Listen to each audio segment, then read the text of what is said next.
Would you like to live your best life possible, regardless of your imperfections? Discover cutting-edge tools and inspiration to let go of your limitations and expand your life beyond what you've ever imagined. On Imperfect Brilliance, we help you tap into your unique gifts and talents, uncovering and letting your brilliance shine. Join certified facilitator and coach Betsy McLaughlin as she delves into different areas of your life to get unstuck and create the life that is truly possible for you. Betsy has changed her life by utilizing the tools and techniques she is sharing with you. What if your willingness to acknowledge your brilliance is the catalyst to creating a new reality? When you stop judging you, what else can you create in your life and in the world? Join Betsy live every Tuesday at 6 p.m. Eastern to create magical and joyous possibilities for an hour of laughs, questions, tips, and more. We are excited to contribute and play with you.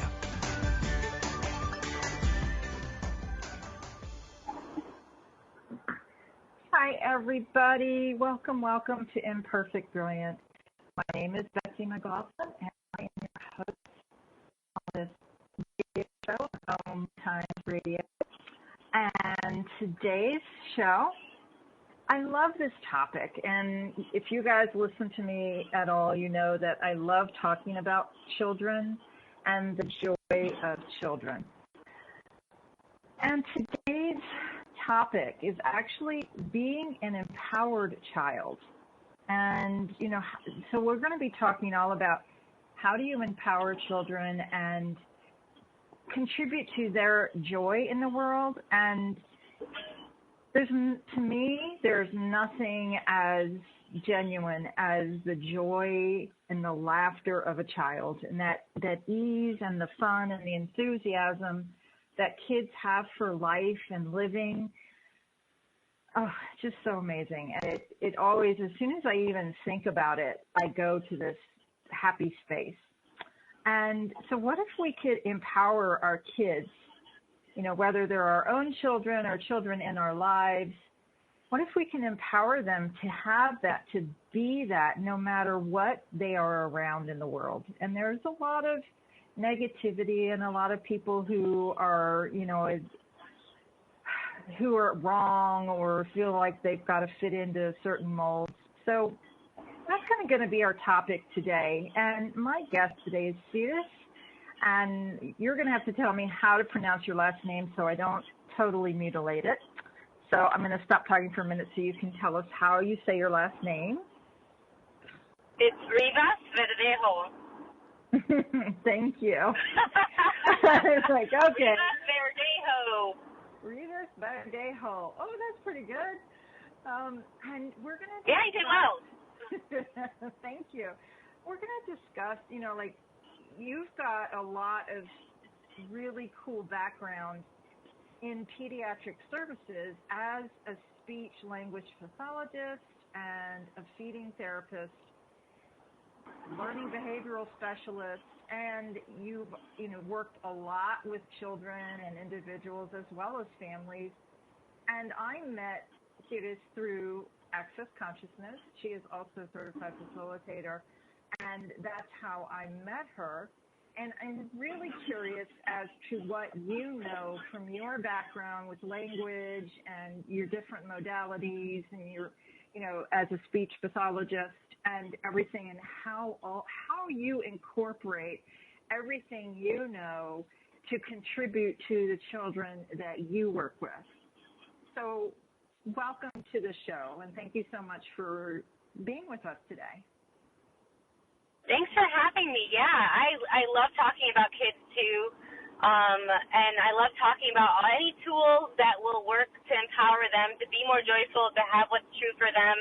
And yes, Access Consciousness tools are a great addition to any kind of evidence-based tool that you're already using. So I love adding in the energetic tools as well, and I find more and more that families are asking for this, and they literally are asking for it verbally, and they're open to it more and more. When I first was playing around with Access Consciousness tools, I kind of kept it as a separate little thing, and then I I would be working with a child in the home, and the parents would be like, I love the progress we're making. Is there anything else I could potentially do?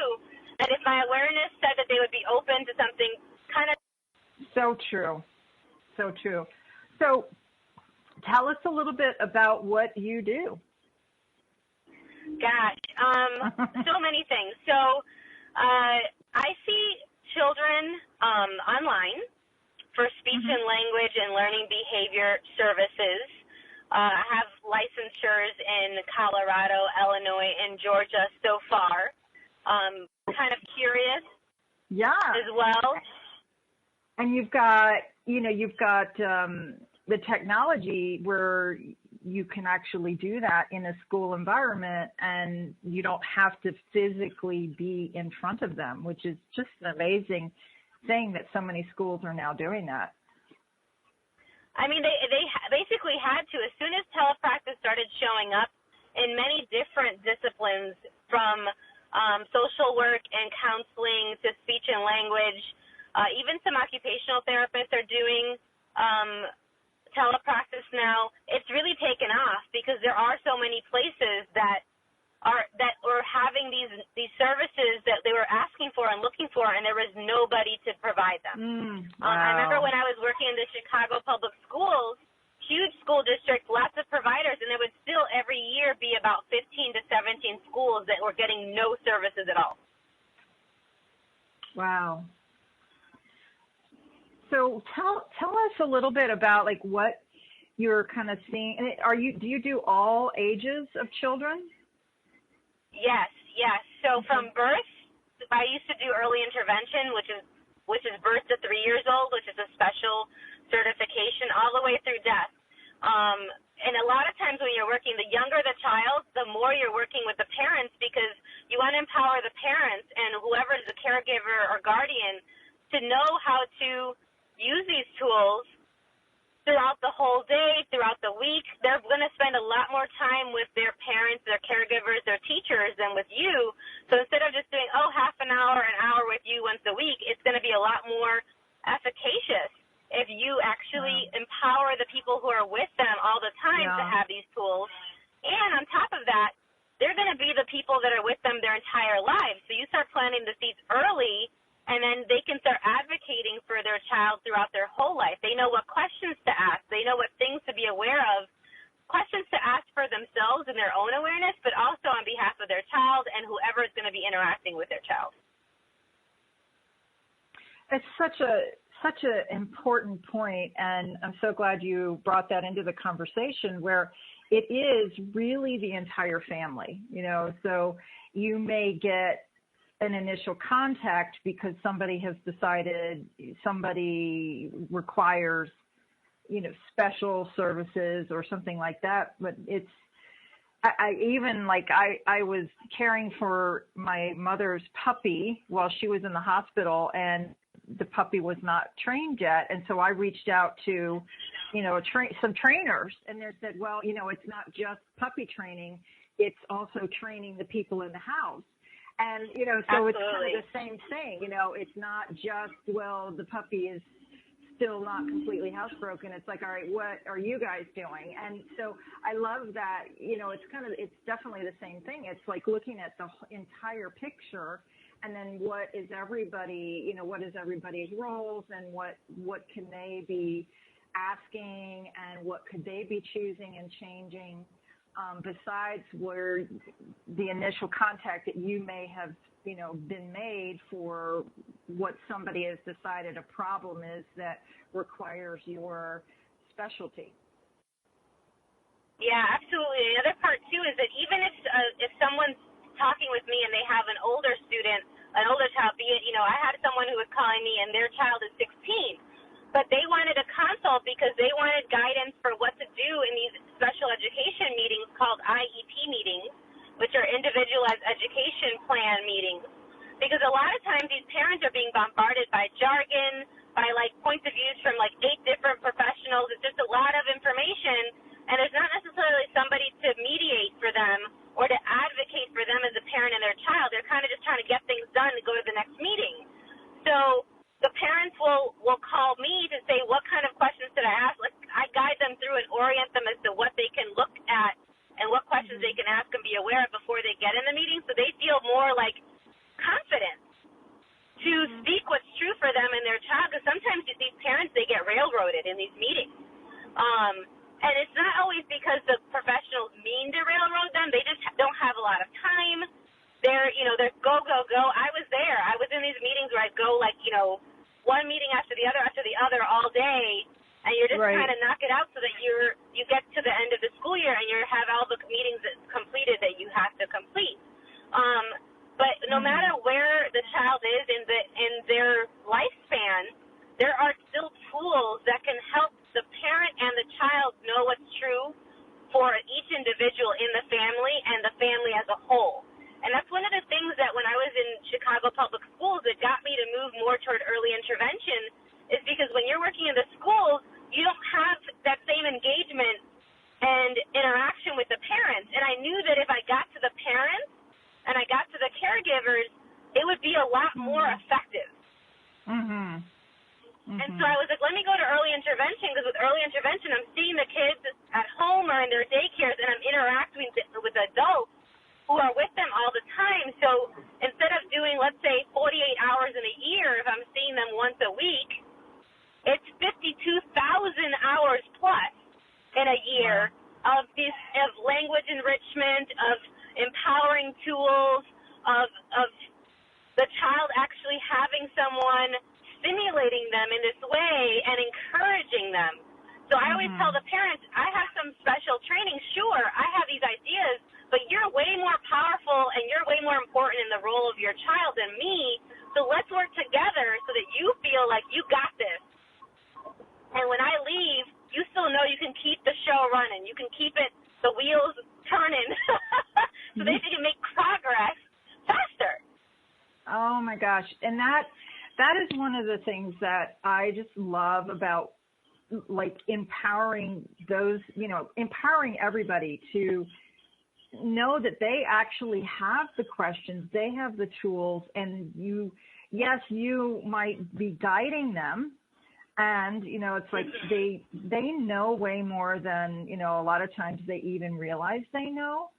And there are so many, and there's so many times in the world, professional world or the medical world, where we defer so much to the people who, have all the credentials up on the walls. And I remember, even when my son was young, he was, I think, 10 months old, and he got pneumonia. And I knew he was really sick, and I took him to the doctors, and they sent me home telling me I was a hysterical new mother. And, 2 days later, I was back with pneumonia. And it's like I knew, and at the time, I deferred to, well, he must be right. He's the doctor, and I'll just have to calm down a little bit, and then sure enough, he just got sicker and sicker. So it's like, how many times have we all deferred to someone else when we actually knew what, like we knew something. So I love that you're empowering people to be like, hey, you actually do have the knowledge, you have these tools, and, to empower people is such a gift. Such a gift. The other part that you brought up that I love is, in those situations where you're like, oh wow, I knew, and I let this doctor tell me something different. It's really easy to start judging yourself and blaming yourself in those situations. Yeah. And that's another thing that I navigate a lot with the parents I work with and the teachers I work with, is this kind of retroactive judgment, this continuous judgment of the things in the past that they chose, or they're looking to who's to blame for their child having a delay, their child having this disability, their child having fill in the blank. And instead, I reroute and redirect them to actually look at what's right about them now and what's possible now, because we can't do anything about what they did and chose before. But by when they choose something different now, it actually starts having that rippling out effect where we can undo some of the things and we can actually still move forward, because our key is to keep moving forward. And so it's like, do you think by focusing on what happened before you're moving forward, or are you still stuck back there? And the parents are often like,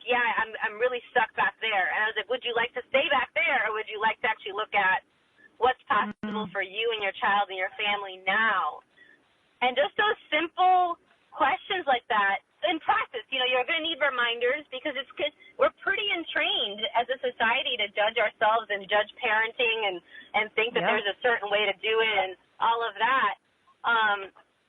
But what if something else is actually possible? Yes. So actually inviting parents to get out of judgment of themselves is huge. Oh my gosh. Well, it's our time for our first break, and please stay with us where we'll get some more amazing conversation about how we can empower our children as well as ourselves and all family members for ease with parenting and more. So stay tuned. We'll be back in a couple of minutes. Free your mind with OMTimes Radio, IOM FM. OMTimes magazine is one of the leading online content providers of positivity, wellness, and personal empowerment. A philanthropic organization, their net proceeds are funneled to support worldwide charity initiatives via Humanity Healing International. Through their commitment to creating community and providing conscious content, they aspire to uplift humanity on a global scale. Connect at omtimes.com. OMTimes, creating a more conscious lifestyle. Hello, I'm Sandy Sedgbeer, host of OMTimes Magazine's flagship radio show, What is Going On? My passion is sifting through information, research, and innovations from new thought teachers, speakers, and researchers pushing back the boundaries of what we know about life, energy, metaphysics, and the universe. I love shifting perceptions about who we are, why we're here, and how quickly impossible becomes normal when we open our minds, expand our awareness, and accept that the only limits that exist are those we place upon ourselves. So if you're the kind of forward-thinking, eager investigator of what lies beyond the current reality that most perceive, why not make a date to come play with me in the field of possibilities at 4 p.m. Pacific Time, 7 p.m. Eastern Time every Thursday, and together we can discover what's really going on. Dad, this is fun. I didn't think I liked kayaking. Well, I'm glad you enjoyed it, but I think it's time to head back in. Okay. Can we come back? Sure. Hey, be careful getting out of the boat. It's a kayak, Dad. I'm going to return the kayak. Can we walk home? How about a taxi? It's a short fare from your neighborhood to your naturehood. Visit discovertheforest.org to find a neighborhood park or green space near you. Brought to you by the Ad Council and the U.S. Forest Service.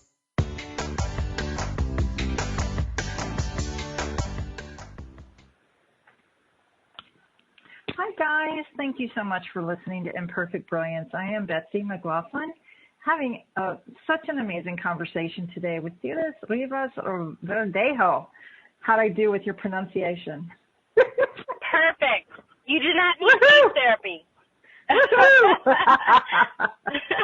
And so, Siris, I love that you infuse energetic modalities into your pediatric services as a speech-language pathologist, as part of what you contribute to the world. And one of the things that was pinging me to be sure that we mention is that, we talk a lot about using the tools and questions and how that contributes to people. But if somebody's listening to us for the first time, they may not know what we are talking about. So can you give people a little bit more information when we're talking about, the questions and the tools that we work with so much?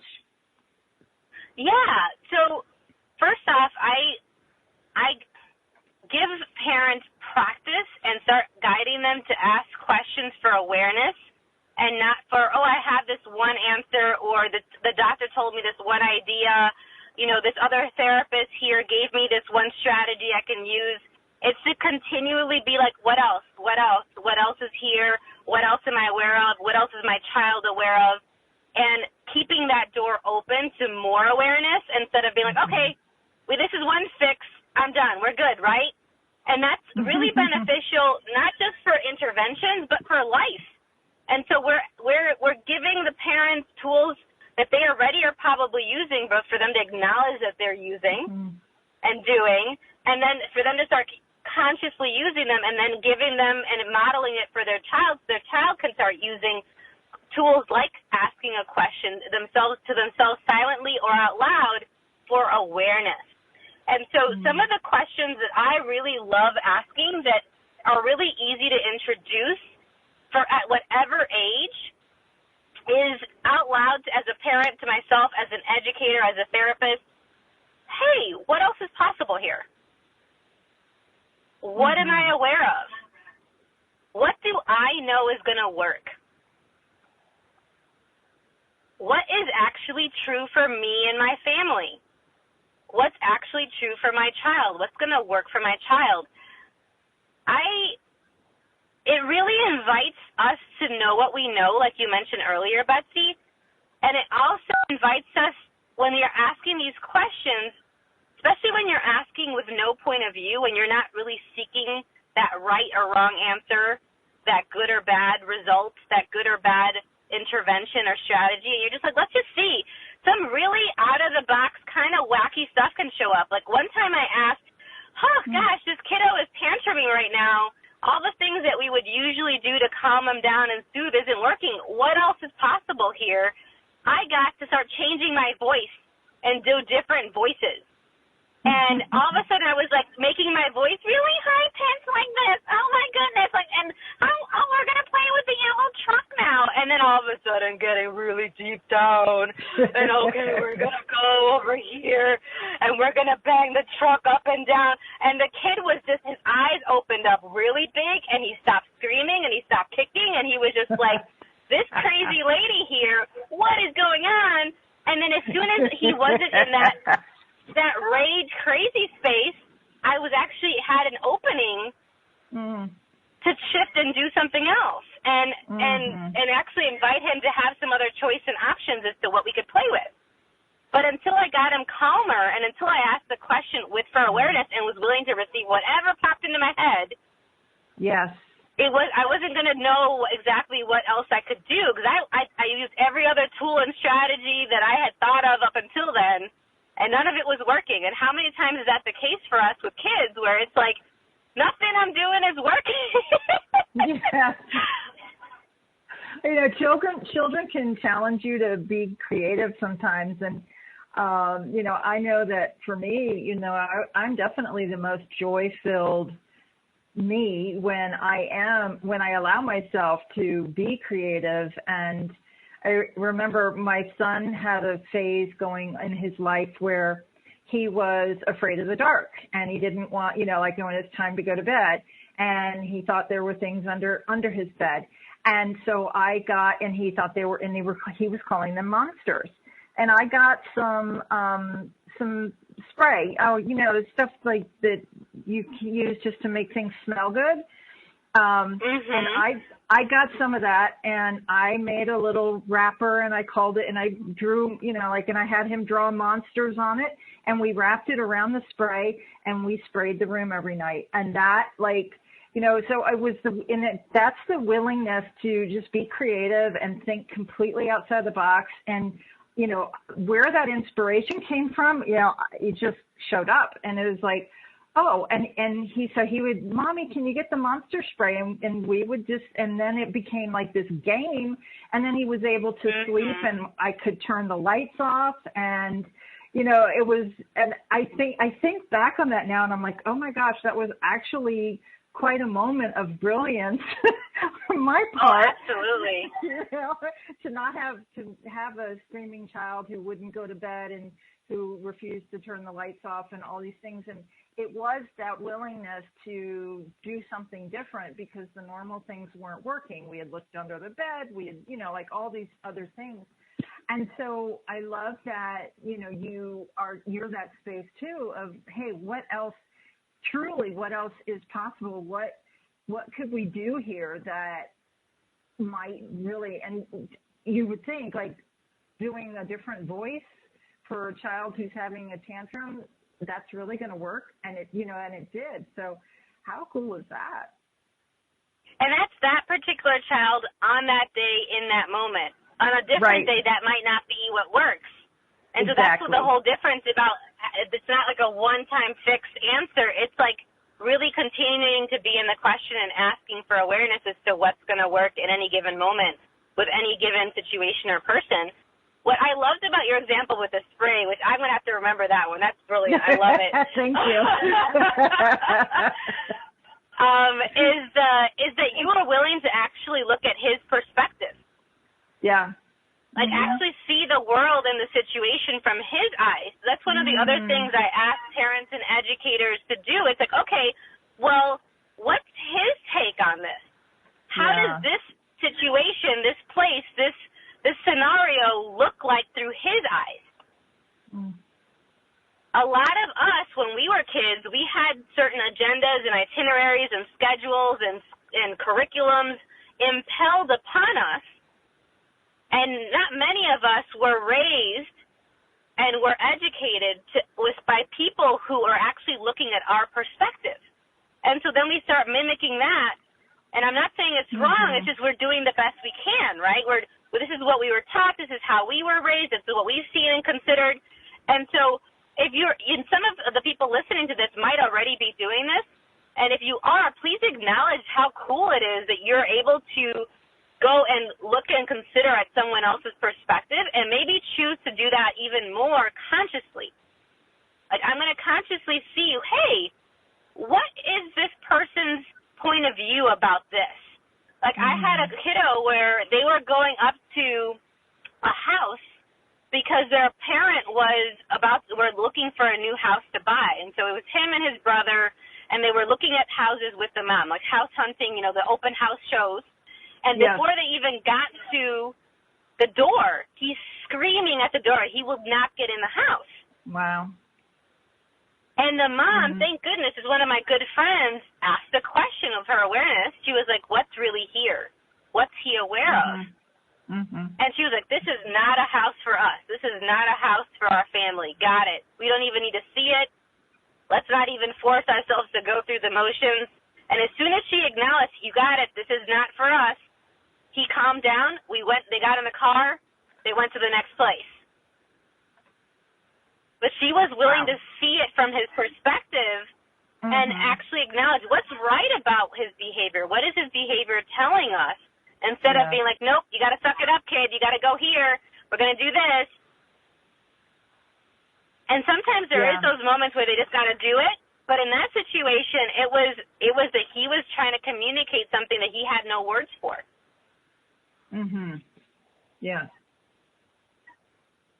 So true. And that's for a lot of kids, even infants. Yeah. Go ahead.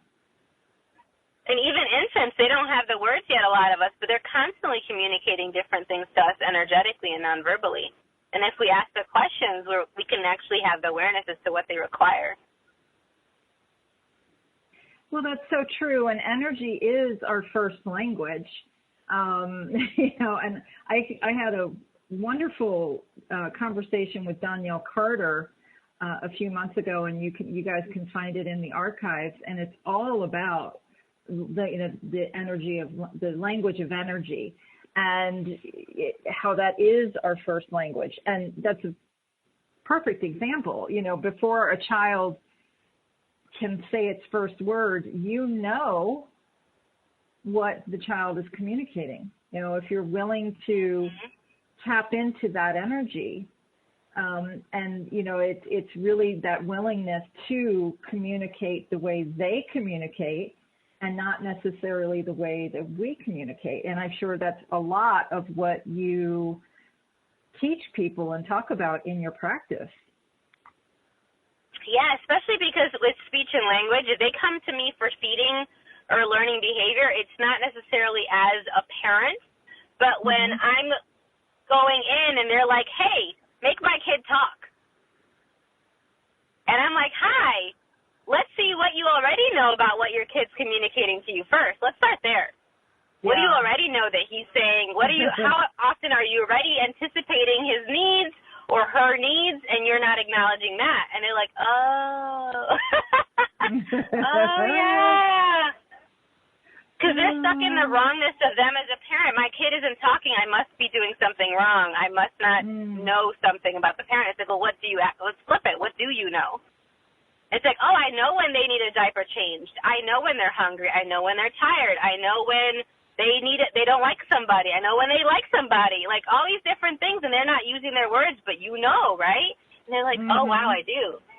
Oh, wow, I know that, and I know that, and I know that. And that starts opening the door. As soon as they start acknowledging where they know, it makes it a lot easier for you to have even more awareness show up. Yes. And, you know, there's so many times that we do tend to focus on, you know, what we are doing wrong as a parent or what we don't know. And so for you to be showing them, hey, actually, you know a lot more than you've ever acknowledged, given yourself credit for. And then, you know, so that is that space of empowering them. And so in that space of empowering parents and children, what do you find starts occurring? Oh, gosh. One of the things that I notice is, one, the parents are less stressed out. As soon as they judge themselves less or just plain stop judging themselves and they start acknowledging how great they are, and not from a place of like, oh, I'm better than everyone or, you know, arrogance necessarily, but just from an acknowledgement of what's true and, oh, this is what works for me and my family. This is what I know is going to work. They have more peace and calm. And when you have more peace and calm, then you can have the clarity to see more and more and more of what's true and what's possible. You get to enjoy your kids instead of stressing about them so much. They get to enjoy you as a parent more. So one of the things that I see is one of my parents, we were doing this activity and we're doing some language enrichment, and she started laughing and giggling, and she was like, this is one of the first times since my child was born that I feel like I can actually just be happy about it. I'm not worrying about surgery and therapy. I'm just like, let me be here with my child. Let me be present with them. And the joy of having this child in my life instead of the worry and the concern. And that, I mean, even just saying it right now, that brings tears to my eyes. Because how many of us are just go, go, go, worry, worry, worry, and we don't actually get to be present with the people we love and get to receive all of them. We know that they're a gift. We know that they're a blessing, and yet are we actually really present to receive all that is possible with that gift and blessing that they are to our lives? And so when that parent said that, I was like, oh, more of that, please. In the world. Holy and some other things that right? Let's bring it in. Another thing that I see is faster progress. So as soon as I wasn't ready, I will acknowledge I was very effective as a therapist. And as soon as I started acknowledging that I could actually add in these energetic tools in a more conscious way, I was having to do before maybe annual meetings or or 3-year meetings for kiddos. And I realized within a year, I hadn't gotten to a year meeting because the kids were getting discharged before the 6 months, like faster and faster and faster, which means that what I mean by that is that they were developmentally appropriate or they had caught up before the year. While before they would catch up, but it was a year or two, especially when it was the early intervention kiddos. Or they would need to be a substantial reduction in services within 6 months while people were like, oh, yep, you're going to need to see them twice a week for the rest of their lives. And I'm like, I'm not so sure about that. Let's see what else is possible here. Wow. And I was like, oh, my gosh, I'm having to change my schedule all the time because these kids are going in and out, revolving doors so much faster. That's amazing. And I wish I could say it was me, but a lot of it was these parents got on board and was like, yes, I'm doing this. I'm working and using these tools even when you're not there. And the kids made faster progress because it was a team effort instead of me being like, oh, I'm the big person. I'm the big dog here. Listen to me. Only when the 1 hour a week is when we're going to work on this stuff. That's not effective. Right. Exactly. exactly. And that's that whole gift of, you know, acknowledging you absolutely are a huge catalyst for them, and they're not sitting and waiting for that once a week appointment. They're taking action, you know, every moment of every day. And so then to see those kind of accelerated results, like, wow, talk about that speaking for itself. That speaks volumes, way more than anything that you could, you know, try to put into some big study, you know?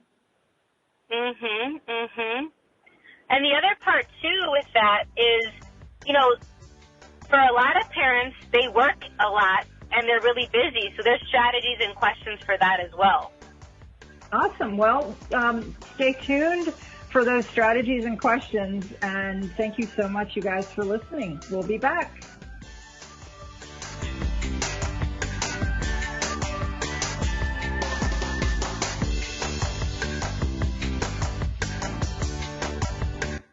Connecting you with the best of the conscious minds in the world. OMTimes Radio. IOM FM. Ascending Hearts is no ordinary dating site, but a spiritual dating site with a purpose, to link you with your soulmate. We engineer the serendipity so you can trust that you will attune with someone that has the same matching vibration as you. Ascending Hearts, the conscious dating site for the spiritually aware. Try Ascending Hearts for free. AscendingHearts.com. Hello, I'm Lisa Berry. Join me every Monday at 1 p.m. Eastern Time for Light on Living, a chance to see new, hear different, and feel more as I shine the spotlight on all the ways to lighten the load of life's challenges. Light on Living is your link to that new way you're looking for, that new understanding that will enhance your life, and that positive connection that will support your growth. So join me, and you'll gain insight and start to see things in a new way that motivates you.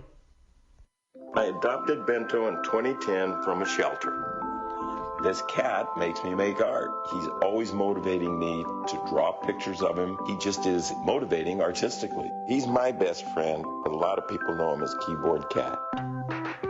Keyboard Cat, YouTube star and shelter pet. Amazing adoption stories start in shelters. Start yours today. Visit theshelterpetproject.org to find a pet near you. Brought to you by Maddie's Fund, the Humane Society of the United States, and the Ad Council.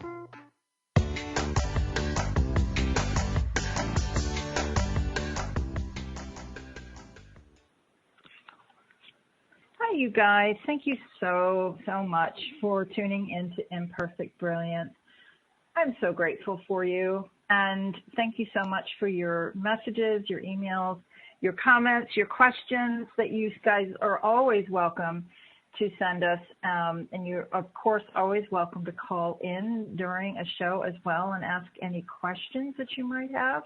And you can find, you can email me at accessbetsy@gmail.com if you have any show ideas or suggestions. I always, a lot of the shows are from ideas or suggestions that people write into me. So please always feel free to reach out, and to let you know too that you can find all of the archives from the shows at OMTimesRadio.com, and you can also find it on iTunes. So there's lots of different ways to get the replays. You can download them, listen to them on your phone. I have a Facebook page, Betsy McLaughlin, as well as an Imperfect Brilliance Facebook page. And then my website is creatingyumminess.com. And I'm always offering different online classes, and I also facilitate and will travel anywhere in the world to facilitate classes. All kinds of different classes, specialty classes, etc. So please feel free to reach out to me, and I'm happy to have a conversation with you on that. And then, Siris, if you could please tell everybody how they can find you. My website is empoweringlightlanguage.com, and my email is empoweringlightlanguage@gmail.com. I'm also on Facebook. There's an Empowering Light Language Facebook page. I also have a vodcast that's called Choosing a Different Future, and you can check it out at choosingadifferentfuture.com. There's some episodes there. I'm hoping to have Betsy on there one of these days. She'll let me. I'd love to. Absolutely. And, and I also travel the world facilitating classes, and you can reach me for any consultations at the U.S. number 1-847-567-4978. Please feel free to email Betsy or me directly with any questions about anything we're talking about during the show if you listen to it later on and not live. I would love it if people called in with questions. That would be really exciting. Yeah. And, I'm so enjoying this conversation today. And again, thank you so much for joining us. And as we were going to break, you started talking about being a busy parent. And, we were talking a little bit about how you had one parent who brought you to tears, saying it was one of the first times that they had actually played with their child and really connected and been present. And so I think you had some other things that you wanted to say around that as we were going to break, if you remember. Yeah. Yes. Even those couple seconds, couple of minutes of presence, of true receiving and giving with your child and that having that joy with them is so powerful. And a lot of parents often will tell me that they feel really bad that they can't have more of those moments. It's not that they don't value them. It's not that they don't get that would be lovely, but some of their other priorities, like making sure that there is a roof over their heads, making sure that there's food on the table. Maybe there are other kids that are pulling for their attention as well. I had a family where there was 4 kids and at least 3 of them had IEPs and had special abilities and had different therapists and appointments. I was that child. I'm the oldest of 3, and my sister has spina bifida, so we were in physical therapy, occupational therapy, and then she had stuttering, and so we had speech therapy for her. And my brother had diaphragmatic hernia, and he's hard of hearing in both ears, and so we had speech therapy for him, tons of doctor's appointments. And so my parents, both educators, both teachers, often felt very guilty and felt like they were neglecting me. And so so how do you navigate that as a parent when you have the go, and you have all these appointments and you'd like to also, maybe take care of yourself, have a glass of wine, watch a movie, date your partner, how do you do all of that within the scope of the whole family and all the things that are going on? And maybe it's just because I'm an organizational fiend. Like I have so many calendars. I color code and highlight everything. I actually create visuals for the parents, and I'll put calendars up, be it the laminated ones on the refrigerator or the wall, or like a year to date if it's a paper one that you rip.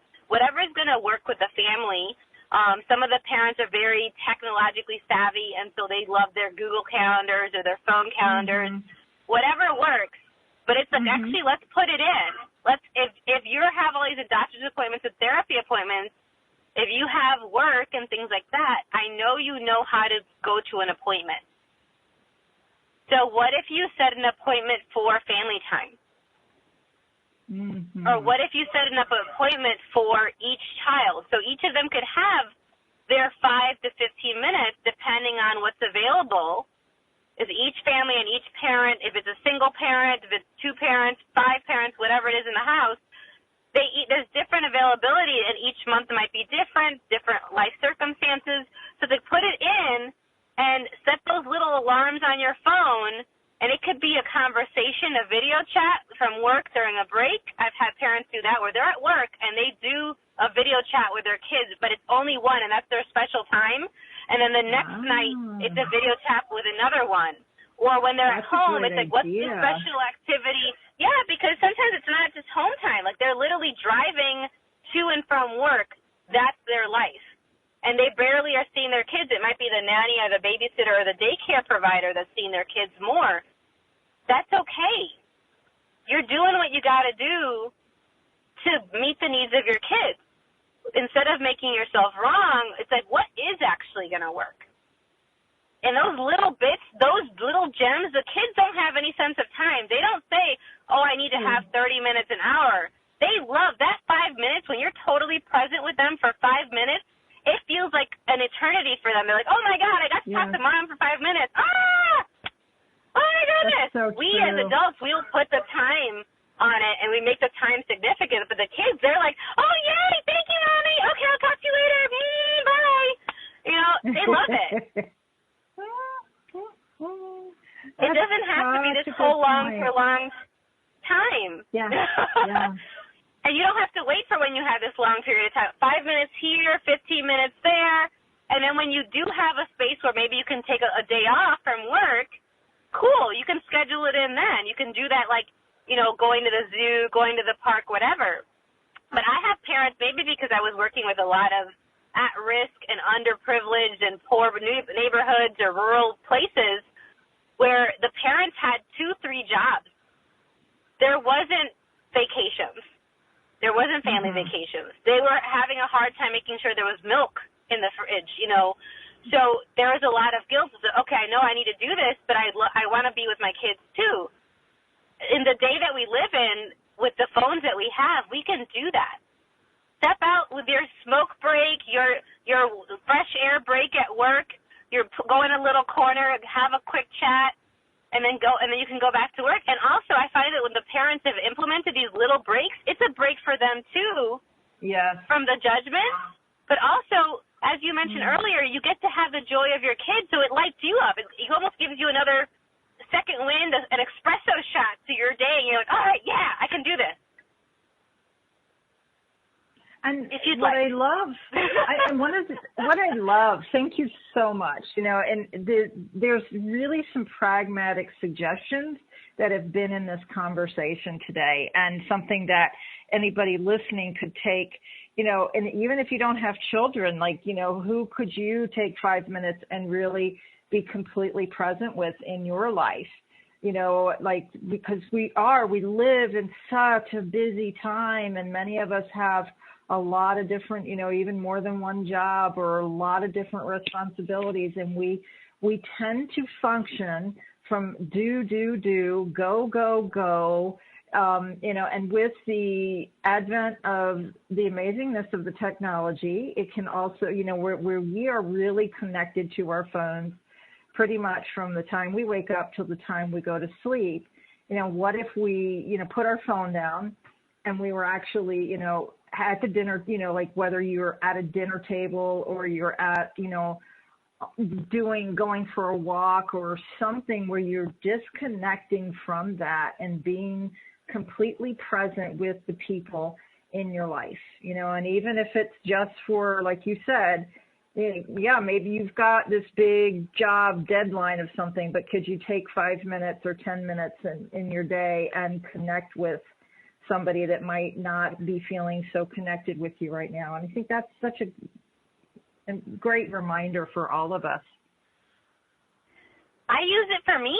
I mean, if I live off of all these little, like, calendar reminders and the phone ringing and, like, the alarm set and, like, okay, at this, and I even put in a little memo of the alarm, hey, breathe, hey, take a moment, go and watch a little quick video to make you laugh right now, or, you know, this little 5-minute YouTube video or something. Oh, go and call someone that you know will make you smile, like whatever little things that will keep you going and flowing, because the world is kind of crazy right now, and so even more, us as adults and these children that we love and care for require something different.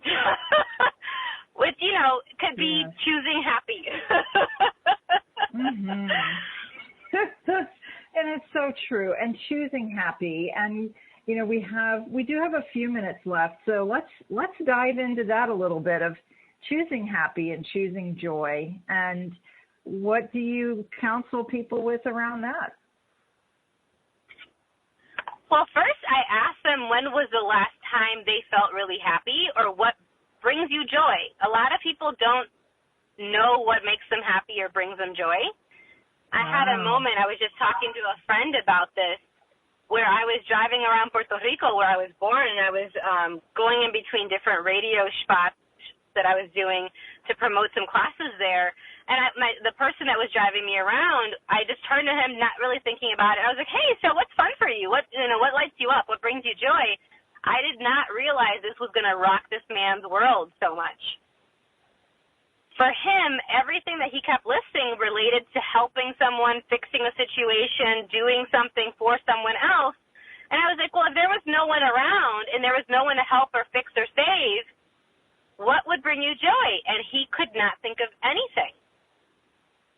And for a lot of the parents that I work with, a lot of the educators, we're so all about being of service and doing for the kids, doing for the school, doing for our partners, that it's like, well, what brings you joy?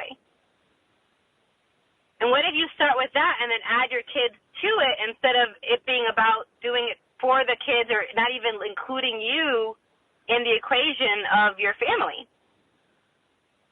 And so when you have those 5-minute breaks, it's like, what would you set an alarm for to do for those 5 to 15 minutes?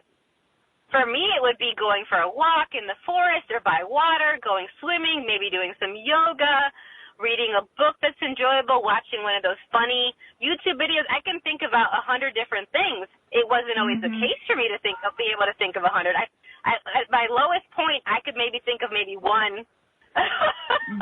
Yeah. You know, and so it's been a process.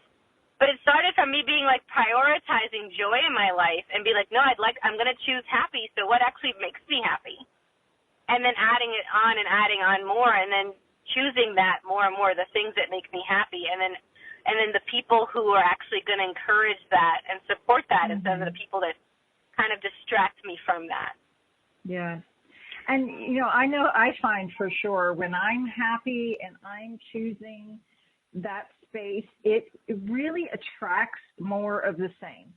And it's like a it's like a happiness ripple effect all around. Right? And that brings me so much joy. And I love contributing joy and bringing joy to my own world as well as others. And I know you do too. Oh, yes. Yes, ma'am. Oh, yeah. And that's it. So with parents and stuff, it's like, well, what if we actually looked at what brought us joy, and how much more of an invitation to our kids would we be if we chose what lit us up and what brings us joy, what makes us happy? Like, how much happier would the kids be?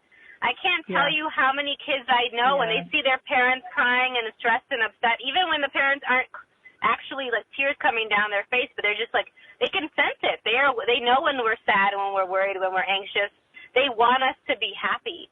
So they start doing things to get our attention or to shake things up in our world sometimes, so that we can actually choose happy. And then when they see us being happier, they're like, oh, that's a possibility? That's something I can choose? Wow. And then you see kids that have more smiles, that are actually going to make that a priority for themselves. But if we don't model that that's a priority and that's something that can be of value, well, where would the kids see that?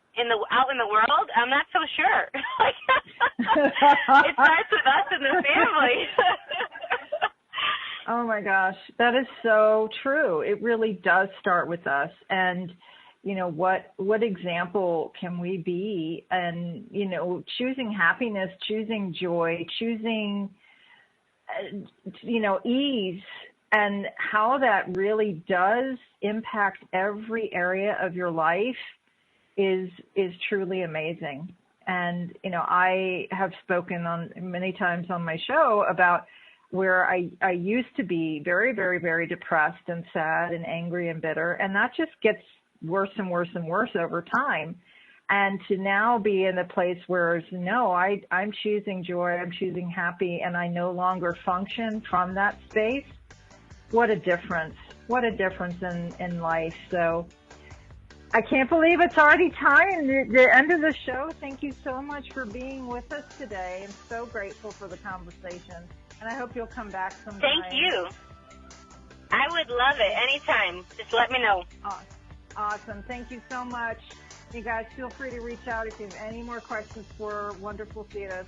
Thank you so much for listening to Imperfect Brilliance, and we'll see you next week.